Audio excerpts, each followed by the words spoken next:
El libro de Romanos sintetiza la doctrina de Pablo. Y vamos al capítulo 7. ¿Ya está ahí? Romanos capítulo 7. En esta mañana vamos a estar viendo los versículos del 7 hasta el 25. Y vamos a ver una gran contradicción que estaba en Pablo. Ese va a ser el texto principal, ¿no? Romanos 7, del 7 al 25. La misma contradicción que también tenemos nosotros.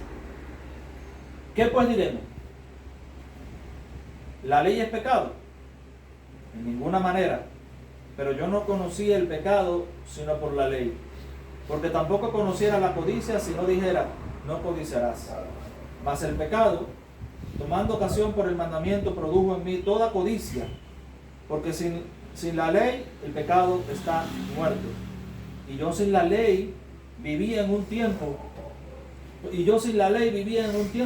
Pero venido el mandamiento, el pecado revivió y yo morí.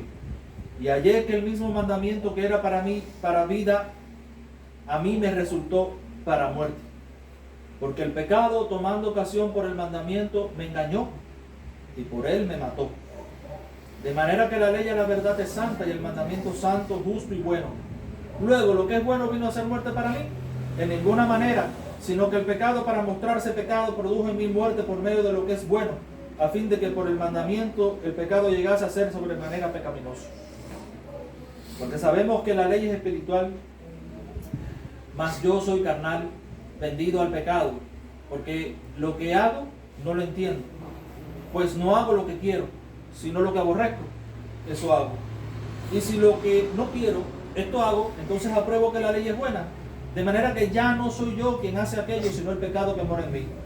Y yo sé que en mí, esto es en mi carne, no mora el bien, porque el querer el bien está en mí, pero no el hacerlo, porque no hago el bien que quiero, sino el mal que no quiero, eso hago. Y si hago lo que no quiero, ya no lo hago yo, sino el pecado que mora en mí. Así que queriendo yo hacer el bien, hallo esta ley, que el mal está en mí. Porque según el hombre interior me deleito en la ley de Dios, pero veo otra ley en mis miembros, que se revela contra la ley de mi mente, y que me lleva cautivo a la ley del pecado que está en mis miembros. Miserable de mí, ¿quién me librará de este cuerpo de muerte? Gracias doy a Dios por Jesucristo, Señor nuestro. Así que yo mismo con la mente sirvo a la ley de Dios, más con la carne a la ley del pecado. Señor, tu palabra ha sido leída. Permite que a la hora de exponerla, oh Padre, tú nos permitas exponerla correctamente, interpretarla correctamente y aplicarla de acuerdo a la interpretación correcta que tú nos has dado. Gracias, Padre. En el nombre de Jesús, alumbra nuestra mente y nuestros corazones. Amén. Estamos en Romanos capítulo 7, del 7 al 25. Es un pasaje tremendo, difícil de interpretar, pero ahí vamos. Hay una experiencia que muchos creyentes conocen, pero pocos expresan con claridad. Amas a Dios, deseas obedecerle, pero sigues luchando con el pecado. Lees la Biblia, vuelves a caer. Oras, vayas otra vez. Prometes cambiar, la batalla continúa. Entonces surgen preguntas profundas. ¿Será que no soy realmente cristiano? ¿Por qué esta guerra interior? ¿Dónde está la victoria? Romanos 7 responde a una pregunta inevitable. Si ya no estamos bajo la ley, como vimos en Romanos 6:14, porque ya no estamos bajo la ley, estamos casados con Cristo, ¿significa eso que la ley es mala? Aquí el apóstol Pablo abre su corazón y nos muestra algo que necesitamos entender. La ley es buena, el pecado es profundo, la voluntad es insuficiente y Cristo es absolutamente necesario. Pablo responde con claridad pastoral y profundidad teológica, y al hacerlo nos lleva desde la ley hasta Cristo, desde el conflicto hasta la esperanza. Lo primero es la función de la ley. Los versículos del 7 al 13. ¿Qué pues diré? ¿Qué pues? La ley es ¿qué diremos pues? ¿La ley es pecado? En ninguna manera. pero yo no conocía el pecado sino por la ley, porque tampoco conociera la codicia si no dijera, no codiciarás. Mas el pecado, tomando ocasión por el mandamiento, produjo en mí toda codicia, porque sin ley el pecado está muerto. Y yo sin la ley vivía en un tiempo, pero venido el mandamiento, el pecado revivió y yo morí. Y hallé que el mismo mandamiento que era para vida, a mí me resultó para muerte. Porque el pecado, tomando ocasión por el mandamiento, me engañó y por él me mató. De manera que la ley a la verdad es santa y el mandamiento santo, justo y bueno. Luego, lo que es bueno vino a ser muerte para mí, en ninguna manera, sino que el pecado, para mostrarse pecado, produjo en mí la muerte por medio de lo que es bueno, a fin de que por el mandamiento el pecado llegase a ser sobremanera pecaminoso. La ley revela el pecado, la ley es buena, pero no cambia el corazón. ¿Es pecado la ley? En ninguna manera, por supuesto, porque la ley es dada por Dios. La ley no es el problema.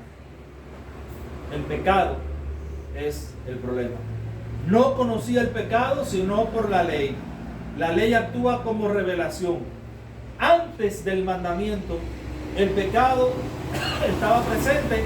O sea, ante los 10 mandamientos, ¿había pecado en el mundo? ¿Sí o no? Claro que sí. Pero no era claramente entendido. Dios viene a definir lo que es pecado y lo que no es pecado luego de los 10 mandamientos, allá en el monte Sinaí, muchos siglos antes de nuestra era. ¿Verdad? Cuando Dios le habló a todo el pueblo de Israel allá, que el monte humeaba, relampagueaba, trueno, voces. Tal fue así que el pueblo que estaba allí con Moisés le dijo, mira, Moisés, sube tú, porque nosotros no sabemos si Dios nos va a matar o qué pasa aquí. Así que la presencia de Dios era tan fuerte, tan sobremanera grande, que el pueblo tuvo miedo. Pero había pecado antes de ese momento, antes de que Moisés se pasara 40 días y 40 noches allí con Dios.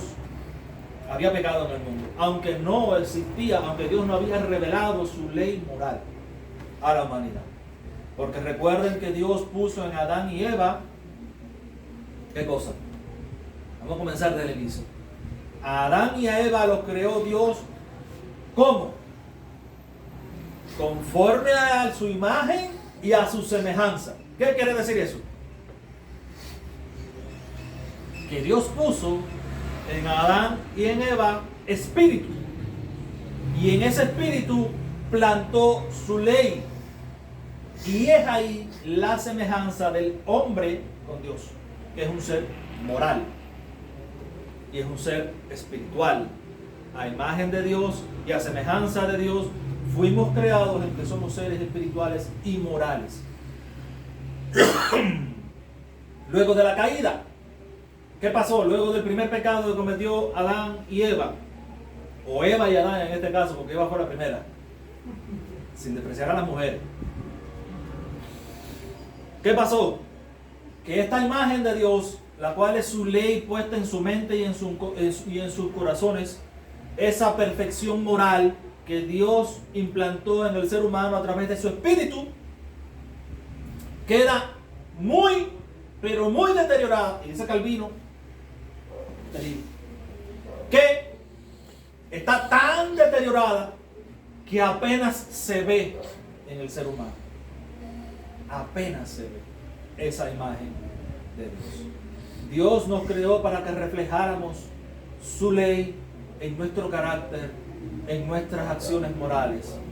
Pero a causa del pecado, esta imagen de Dios está tan deteriorada en el hombre en sentido genérico, en el hombre y en la mujer, que apenas es perceptible. Antes del mandamiento, por supuesto que estaba la ley, pero el pecado, debido a la corrupción tan grande de la mente y de lo moral que había, no estaba plenamente entendido. Dios viene a definir el pecado al dar su ley moral en el monte Sinaí con los 10 mandamientos a través de Moisés. Cuando dice no codiciarás, el ejemplo que usa Pablo expone los deseos ocultos porque nadie dice, ay, yo estoy codiciando ese vaso verde. Nadie lo dice a nadie. Tú lo quieres, pero no es tuyo. Lo codicia. expone entonces los deseos ocultos del corazón. Dice también Romanos 3:20, por medio de la ley es el entendimiento del pecado. Porque usted no supiera plenamente que codiciar ese vaso verde es pecado, a no ser que hubiera un mandamiento del Señor expreso que dijera, no codicies. Es imposible.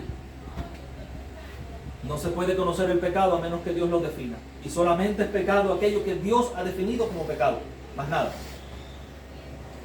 Por medio de la ley es el conocimiento del pecado. La ley revela el carácter santo de Dios. Entonces, y también revela nuestra inmensa pecaminosidad. Porque a lo mejor usted dice, bueno, yo nunca he mentido. Difícil de creer, ¿verdad? Pero usted nunca ha dicho ni siquiera una mentirita blanca. Está difícil que usted no diga ni una mentirita blanca en toda su vida. Pues si la ha dicho, igual que yo le he dicho también, pues entonces estamos muy complicados delante de Dios. Porque un solo pecado nos descalifica delante de Dios, según su palabra. Dice la norma que Jesucristo da en los evangelios, sed perfecto como vuestro Padre que está en los cielos es perfecto. Ahora la pregunta es, ¿quién es perfecto? Y esa perfección que Cristo decía es la perfección moral. Nadie es perfecto. Por lo tanto, la ley revela. ¿Y cómo nosotros sabemos que no somos perfectos? Cuando nos comparamos con los estándares de Dios. ¿Y cómo nosotros sabemos cuáles son los estándares de Dios? Sus mandamientos. Revela entonces el carácter santo de Dios, pero también revela nuestra pecaminosidad. El pecado usa al mandamiento, como lo dice en el versículo 8. Mas el pecado, tomando ocasión por el mandamiento, produjo en mí toda codicia, porque sin la ley el pecado está muerto. Es el ejemplo de la codicia. No codiciará, pero eso de decir no codiciará, pues entonces produjo más pecado en mí, porque yo conocí cuán pecaminoso yo era. El pecado es un poder activo, entonces no es una cosa pasajera que podamos ignorar. Usa el mandamiento como ocasión para acusarte y para matarte espiritualmente. La prohibición despierta rebelión en un corazón caído. Y dicen los versículos 9 y 10, y yo sin la ley vivía en un tiempo, pero venido el mandamiento, el pecado revivió y yo morí. Y hallé que el mismo mandamiento que era para vida, a mí me resultó para muerte. Lo que prometía vida produjo muerte. ¿Por qué? Porque no solucionó el problema que había dentro de mí. Simplemente me acusó y me dijo cuán pecaminoso yo era y me sentía abatido. La ley prometía vida bajo la obediencia perfecta, según Levítico 18:5, pero produjo muerte porque nadie podía, ni pudo, ni podrá, ni puede cumplir perfectamente la ley de Dios. Nadie. Mientras que en los versículos 11 al 13, para que nadie tenga dudas respecto a eso, porque el pecado tomando ocasión del mandamiento me engañó y por él me mató, de manera que la ley a la verdad es santa y el mandamiento santo, justo y bueno. Luego lo que es bueno vino a ser muerte para mí en ninguna manera, sino que el pecado para mostrarse pecado produjo en mí muerte, por medio de lo que es bueno, a fin de que por el mandamiento del pecado llegase a ser sobremanera pecaminoso. Para yo darme cuenta de cuán pecaminoso yo soy, yo necesito algo que me revele cuánto pecado hay en mí. Bueno, Dios dio el método. Ahí están sus mandamientos. De a ver si puedes cumplirlo todos a la perfección. La ley a la verdad es santa. La ley no mata, el pecado es el que te mata. Entonces, la ley revela el pecado, pero no lo quita. La ley refleja el carácter santo de Dios. Es justa, es buena, es perfecta, porque fue Dios quien es justo, es bueno y es perfecto quien la dio. Ahora, hay algo que la ley no puede hacer. No puede, y esa es la causa por la cual la ley no puede quitar el pecado. Porque la ley te acusa, sí, pero no puede regenerar el corazón. No puede decirte lo que debes hacer, sí, pero no puede darte poder para hacer aquello que tienes que hacer. Muchos piensan que más reglas producirán más santidad. Nada más alejado de la verdad. Porque mientras más reglas, más rebeldes somos a esas reglas, aunque no lo mostremos externamente.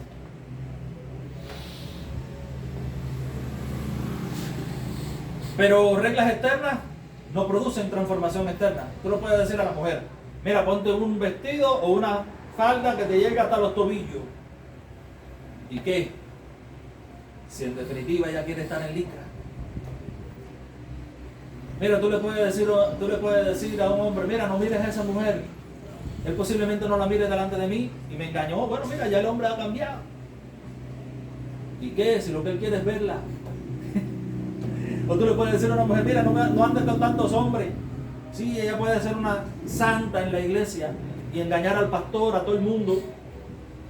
Pero cuando llega a su barrio, cuando llega a su casa, lo que nadie ve ocultamente, entonces ella lo hace. ¿Y qué hice yo poniendo reglas externas?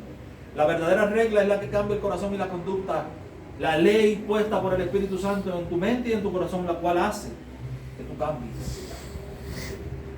Porque cuando nosotros aprobamos lo que es bueno, entonces hallamos la motivación para hacerlo. Y es ahí cuando la voluntad entra en el individuo. Si tú no piensas que es bueno, aunque sea malo para el resto de la humanidad, no importa, para ti es bueno y tú lo haces. Ese es el pecado. Pero lo que pasa con respecto a Dios es que Dios pone pensamientos nuevos y regenera la naturaleza aquella que estaba echada a perder y pone una nueva. Es la única solución plausible al pecado. La ley diagnostica, la ley no sana. Y si la ley no puede cambiar el corazón, podría hacerlo tu fuerza de voluntad.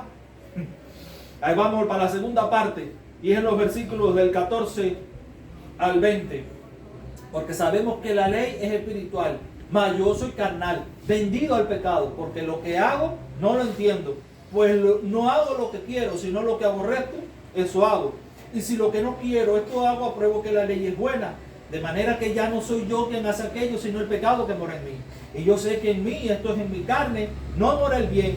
Porque el querer el bien está en mí, pero no el hacerlo. Porque no hago el bien que quiero, sino el mal que no quiero, eso hago. Y si hago lo que no quiero, ya no lo hago yo, sino el pecado que mora en mí.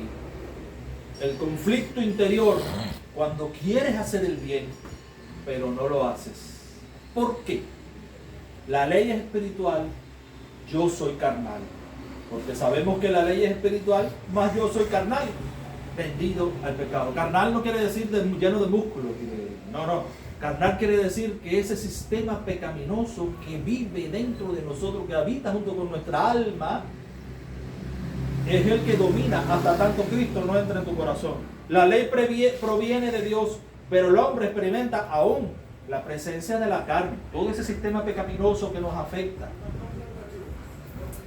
Hay confusión moral, como lo dice en el versículo 15, porque lo que hago no lo entiendo, pues no hago lo que quiero, sino lo que aborrezco. Eso hago. Como tú vas a hacer una cosa que no apruebas en tu mente que está correctamente hacer, porque piensas que está bien hacerlo debido al sistema pecaminoso que mora en ti. Y tú le puedes echar es que es el pecado que mora en mí. Sí, es el pecado que mora en ti, pero no es una justificación de que el pecado que mora en ti, porque eres tú mismo y nadie más. No hago lo que quiero. Hay deseo sincero de obedecer, realmente. Eso indica vida espiritual, pero hay una confusión. En un final hago otra cosa que no quiero hacer.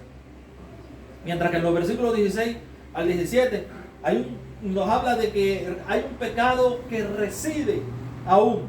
Y si lo que no quiero, esto hago, apruebo que la ley es buena. De manera que ya no soy yo quien hace aquello, sino el pecado que mora en mí. El pecado que mora en mí. El pecado no es solo el acto de hacer algo pecaminoso. Es un principio interno, una ley interna que cohabita, que subsiste, que existe en nuestro interior, la cual te lleva cautivo al pecado. Y en el 18 lo que nos muestra es la insuficiencia de la carne. Yo sé que en mí, esto es en mi carne, no mora el bien, porque el querer el bien está en mí, pero no el hacerlo. Yo quiero hacer el bien, pero no lo hago. En mi carne no mora el bien, el querer está en mí, pero no el hacerlo. Dice Juan 15:5, separados de mí, nada podéis hacer. La voluntad humana no es suficiente para producir santidad. Los versículos del 19 al 20 se intensifica el conflicto, porque no hago el bien que quiero, sino el mal que no quiero, eso hago. Y si yo hago lo que no quiero, ya no lo hago yo, sino el pecado que mora en mí. Repetición que subrayas la frustración tan grande que hay en nuestro espíritu, desde el punto de vista moral. La santidad no se produce por sacrificios personales, concluimos entonces, sino por la dependencia hacia Dios y un corazón y mente dispuestos a cambiar para agradarle. Aquí encontramos una verdadera verdad, valga la redundancia, profunda y real.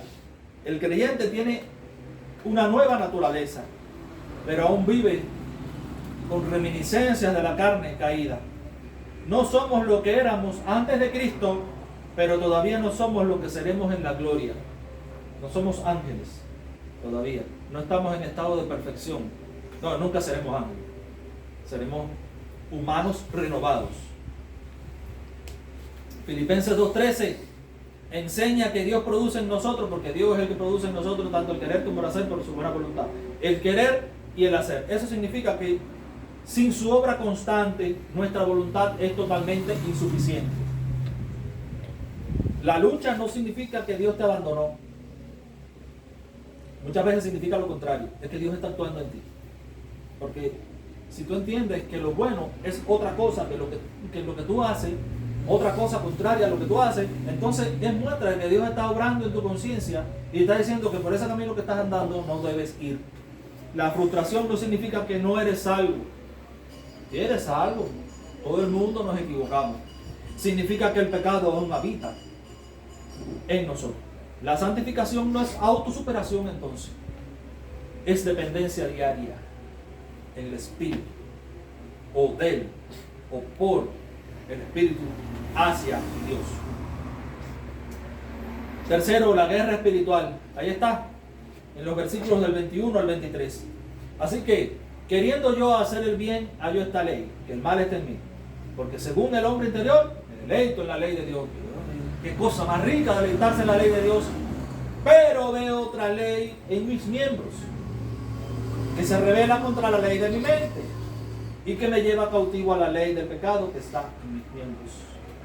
Es un principio activo. Así que queriendo yo hacer el bien, hallo esta ley, que el mal es en mí. Un principio activo, una ley que como quiera voy a seguir pecando. Ya el pecado no me domina, ya puedo someter al pecado, pero como quiera que el pecado está influyendo en mí, en mi personalidad, aún voy a seguir pecando. El mal está en mí, no es un accidente, es un principio que opera dentro de nosotros. Sin embargo, no nos deleitamos en la ley de Dios, porque según el hombre interior me deleito en la ley de Dios. Eso evidencia, por supuesto, la regeneración. Cuando usted se deleita en la ley de Dios, usted evidencia que es una persona regenerada. Pero hay dos leyes en conflicto, según el versículo 23. Pero veo otra ley en mis miembros, que se revela contra la ley de mi mente y que me lleva cautivo a la ley del pecado que está en mis miembros. Mente renovada versus carne persistente. Gálatas 5:17. La carne, los deseos de la carne son contra el espíritu y los del espíritu contra la carne. Y estos, que dice, se oponen entre sí. ¿Para qué? La regeneración inicia un conflicto, no una perfección inmediata. La regeneración no elimina inmediatamente a la carne, no elimina el sistema pecaminoso, sino que lo somete, pero inicia un conflicto. El espíritu ya ha dado nueva vida, pero la carne aún se resiste. Quiere estar bajo el control que ya perdió por la sangre de Cristo aplicada y la justicia de Cristo y la regeneración aplicada a nuestro corazón. Aquí está algo importante. Los muertos espirituales no luchan, solamente luchan los vivos, porque Dios es Dios de vivos y no de muertos. Así que estamos vivos para Dios, porque hay una batalla interior que es evidencia de que algo nuevo ha comenzado. Pero la guerra cansa, y cuando la guerra cansa, surge un clamor. El clamor y la respuesta están en los versículos 24 y 25. Miserable de mí, ¿quién me librará de este cuerpo de muerte? Gracias doy a Dios por Jesucristo, Señor nuestro. Así que yo mismo, con la mente sirvo a la ley de Dios, mas con la carne a la ley del pecado. El grito de impotencia es miserable de mí. Yo soy un miserable, un tipo que no sirve. ¿Quién me librará? ¿Quién me librará? ¿Quién me librará? Y la respuesta está en una acción de gracias. Gracias doy a Dios por Jesucristo, Señor nuestro. La liberación entonces es divina, es cristocéntrica, es con Cristo en el centro de tu corazón y es dependiente de la gracia del Señor, no del esfuerzo humano que puedas hacer. Por supuesto que tienes que esforzarte, pero en la gracia del Señor. Segunda a los Corintios 12:9, bástate en mi gracia, descansa en el Señor, porque mi poder se perfecciona en tu debilidad. Dice el Señor, la victoria no viene de nuestra fuerza, sino de la suficiencia de Cristo. La solución no es una técnica, vamos a ver cómo podemos mejorar moralmente. Es una persona. Aquí doy gracias a Dios por Jesucristo, Señor nuestro, dice Pablo. Aquí está el corazón del Evangelio. La liberación no es automejoramiento,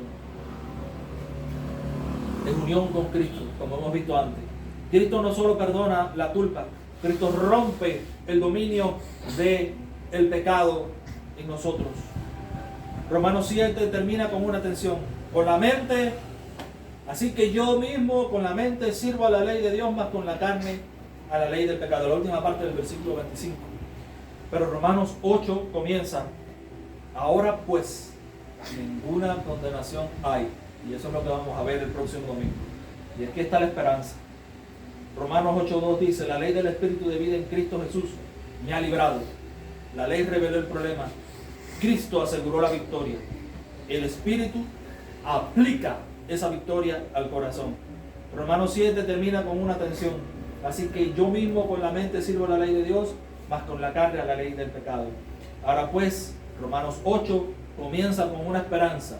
Ahora pues, ninguna condenación hay para los que están en Cristo Jesús. Escucha esto con cuidado. Tu lucha no cancela tu justificación. No dejas de ser justificado porque luches contra el pecado. La guerra no anula tu adopción. La guerra no anula tu posición que tienes como hijo adoptado en Cristo. Todo lo contrario, revela que eres hijo de Dios. La ley del Espíritu de vida en Cristo Jesús me ha librado. Y que eso significa que no estamos solos en la batalla, que no dependemos solo de nuestra voluntad, que el Espíritu obra en nosotros. Aquí vemos entonces el panorama completo. La justificación es completa, la santificación es progresiva, cada día tenemos que nos acercamos un poquito más al carácter de Cristo, y la glorificación es segura, porque aquellos que Dios llamó también los predestinó, y a los que predestinó así también los glorificó. Y todos esos verbos que están en Romanos 8, 29, 28 al 30 están en pasado. Quiere decir que eso ya está hecho en usted desde la eternidad. Vivimos el ya, pero todavía no. Ya somos libres en Cristo, pero todavía luchamos en la carne. Todavía no se ha manifestado en nosotros aquello que ha de manifestarse, la perfección completa y cabal en nuestro cuerpo. Cuando todos seamos resucitados, cuando Cristo venga en cuerpos glorificados, como dice la Escritura. Y en esa tensión entonces aprendemos algo precioso, que mientras estamos en este camino tenemos que ser dependientes. Y a veces usted se pregunta, ¿por qué tenemos que pasar todo eso? Bueno, hay una interpretación de MacArthur que se la voy a decir el próximo domingo. Pero mientras tanto, dependa de Dios como un niño. Por eso Dios dice, nadie puede entrar al reino de los cielos si no se hace como un niño, si no se hace dependiente de Dios como un niño, que no puede vivir sin su madre. Ya Jonathan ¿cómo se llama? Él puede venir solo a la casa, pero si yo dejo un niño de 2 o 3 años solo en un parque, él no se puede orientar. En esa dependencia es que Dios quiere que nosotros vivamos diariamente. Si hoy te identifica con Romanos 7, no te desesperes. La lucha no demuestra ausencia de fe. Al contrario, demuestra que tienes fe y que Dios está obrando y que el Espíritu está obrando en ti. Pero tampoco confíes en tu disciplina espiritual como si fuera tu Salvador. Tu disciplina no es tu Salvador es Cristo. La vida cristiana madura no es ausencia de conflicto, es mayor dependencia de Cristo en medio del conflicto. No es intentar ser más fuerte, es depender más profundamente de nuestro Salvador. La ley es buena, el pecado es profundo, la voluntad es limitada, Cristo es suficiente, el Espíritu es poderoso. La vida cristiana no es ausencia de conflicto, es dependencia constante de aquel que nos salvó y regeneró, de aquel que puso su ley a través de su Espíritu en nuestra mente y en nuestro corazón, de aquel que cumplió la profecía de Jeremías, aquel que derramó su Espíritu sobre toda carne, nos ha derramado su Espíritu sobre nosotros. Él nos llevará en ese camino y nos permitirá parecernos un poquito más todos los días a Cristo, quien es nuestro ejemplo. El clamor de Romanos 7 encuentra su respuesta definitiva en la gloria de Romanos 8, lo cual vamos a ver el domingo que viene. Amén. Señor, en el nombre de Jesús te damos gracias porque tú eres bueno y para siempre es tu misericordia. Ayúdanos, bendícenos. Gloria a tu nombre, Señor. Ahora permite aplicar este mensaje en nuestra mente y en nuestro corazón. Ayúdanos a depender de ti. Y haga que tu paz, tu amor y tu cuidado estén sobre todo tu pueblo ahora y siempre. En el nombre de Jesús. Amén.